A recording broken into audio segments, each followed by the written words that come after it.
제가 안 된다고 해야 돼요. 제가 안 된다고 해야 혹시 될 수도 있기 때문에 절대 못 됩니다. 절대 많은 골을 더 이상 못 넣을 거예요. 아마 초반에 반짝하지 않을까 생각을 합니다. 제가 평가할 필요가 있나요, 손흥민을? 이미 발롱도르 후보에 올라간 친구를 제가 평가하는 게 무슨 의미가 있을까 싶기도 하고. 그러니까 예전에는 사실 우리가 이제 국뽕이라는 표현을 쓰는데 우리 선수에게 우리가 좀 더 이렇게 호의적이죠. 팔이 안으로 굳는 것처럼 하는데 사실 그동안 그런 게 없었던 건 아니죠. 사실 손흥민 선수는 우리가 좀 그런 게 있었는데 이번 시즌은 어떻게 우리만 그런 게 아니잖아요. 기록적으로도 그렇고 플레이적으로도 그렇고 토트넘의 핵심? 그다음에 제가 지난 연말에 영국 갔을 때 영국에서 뛰는 외국, 그러니까 그 친구들, 현지 친구들한테 손흥민 어떻게 생각하냐. 그러니까 우리야 당연히 최고라고 하지만 그들은 어떨까, 외국인의 눈에는. 그들이 이미 인정을 해요. 손흥민은 프리미어리그의 이렇게 톱 플레이어라고 얘기를 하죠. 그건 그들도 평가하는 거고 그런 평가를 넘어서 이미 수치로 입증하고 있으니까 사람들이 바라보는 관점이나 제 생각이나 이게 중요할까. 이미 손흥민은 다 보여주고 있다 생각합니다. 손흥민 선수가 사실 한 번의 커리어를 더 점프업 하면 더 좋죠. 그러니까 우리가 얘기하는 레바민, 레알 마드리드, 바르셀로나, 바이에른 뮌헨 혹은 프리미어리그에서도 더 규모적으로 큰 클럽들이 있죠. 지금 손흥민 선수가 이제 92년생 만 28이기 때문에 우리가 빅 사이닝이라고 하는데 그렇게 뭔가 마지막으로 딱 크게 사인할 수 있는 지금 딱 마지막 시점이에요. 근데 이번에 안타깝게도 이제 코로나 때문에 유럽 축구 이적 시장이 돈이 좀 말라가지고 손흥민 선수의 이적료는 1,000억이 넘기 때문에 쉽게 옮길 수 있는 선수가 아니거든요. 그래서 만약에 한다면 지금 이 추세대로 만약 프리미어리그에서 정말 득점 순위를 일정하게 유지하고 이 폭발력을 가져간다면 내년 여름에 모르죠. 정말 우리가 상상도 못하는 일이 벌어질지도. 가끔씩 해요. 가끔씩 하는데 서로가 일십할 때도 있고 그냥 워낙 오래 봐서 그래요. 워낙 다 뛰어나죠. 다 뛰어나고 이게 저는 이제 이렇게 생각해요. 아니면 1980년대 한국 축구가 유럽에서 정말 아무도 알아주지 않을 때 그 유리천장을 깬 사람이 누구냐는 거죠. 사실 굉장히 그런 의미에서 처음이 굉장히 중요하거든요. 아무도 알아보지 않았어요. 그때 유리천장을 깨고 들어간 사람이 차범이에요. 그 유리천장이 깨졌고 그 빈틈으로 사다리를 놔서 우리 많은 후배들을 빅리그로 또 끌어올린 사람이 누구냐? 박지성이죠. 그 구멍 유리천장이 깼고 차범이 깬 것으로 사다리를 놔서 올려놨고 그 올려놓은 사다리 위에서 큰 정말 어마어마한 건물을 짓고 있는 친구가 바로 손흥민 선수입니다. 그렇기 때문에 사실 세 선수가 한국 축구에 다 의미가 있어요. 그리고 시대가 다르기 때문에 이게 판타지죠. 사실 동시대에 뛴다면 누가 제일 뛰어나냐, 이건 판타지인데 실제 역사적 흐름만 놓고 보면 이 세 명의 선수가 다 의미가 있다고 좀 보고요. 근데 이제 이번 시즌 보여주고 있는 손흥민 혹은 누적되어 있는 어떤 공격적인 포인트 이렇게 좀 봤을 때는 정말 손흥민 선수가 정말 어마어마한 지금 역사를 만들고 있는 것만 분명해 보여서 이미도 저는 약간 손차박에서도 손흥민 선수가 조금씩 앞서가기 시작하는 거고 또 근데 현재 진행형이라는 측면에서 놀랍습니다.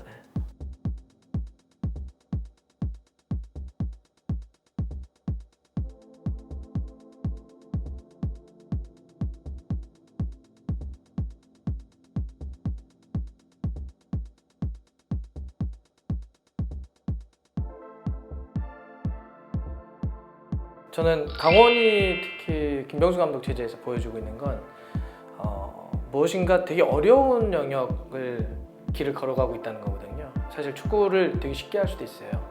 근데 김병수 감독님은 되게 어려운 길을 걸어가시는 거죠. 축구를 더 고민을 해서 더 뭔가 우리가 그동안 K리그에서 보지 못했던 전술적인 어떤 다양함, 재밌는 축구, 골을 더 많이 넣을 수 있는 축구, 이거 복잡해요. 그래서 어려운 길이거든요. 사실 쉬운 길이 있음에도 그런 길을 가는 걸 보면서 일단 대단하다 생각을 했고 그렇기 때문에 사실 강원은 K리그 전체적으로 주목받는 팀이에요. 성적을 떠나서 저런 시도를 하는구나, 저런 길을 걸어가는구나. 그래도 불구하고 관중에 대한 문제는 이제 강원이 지역적으로 사실 강원도라고 하는 건 굉장히 넓고 많은 분들이 계시지만 이렇게 지역적으로 많이 떨어져 있지 않습니까? 춘천, 원주, 속초, 동해 이런 데가 다 떨어져 있기 때문에 사실 이 도 차원의 어떤 연고지성을 좀 대표한다라고 하는 게 쉽지 않고 또 홈 경기장에 대한 어떤 접근성이라든지 이런 문제들이 있기 때문에 사실 이건 좀 어려운 문제예요. 이걸 어떻게 어떻게 극복할 것이 문제는 매우 지역적이고 구조적인 문제이기 때문에 이건 조금 풀어봐야 되겠죠. 상대팀은 병수볼이 굉장히 인기를 끌었고 주목을 받았기 때문에 파악을 합니다.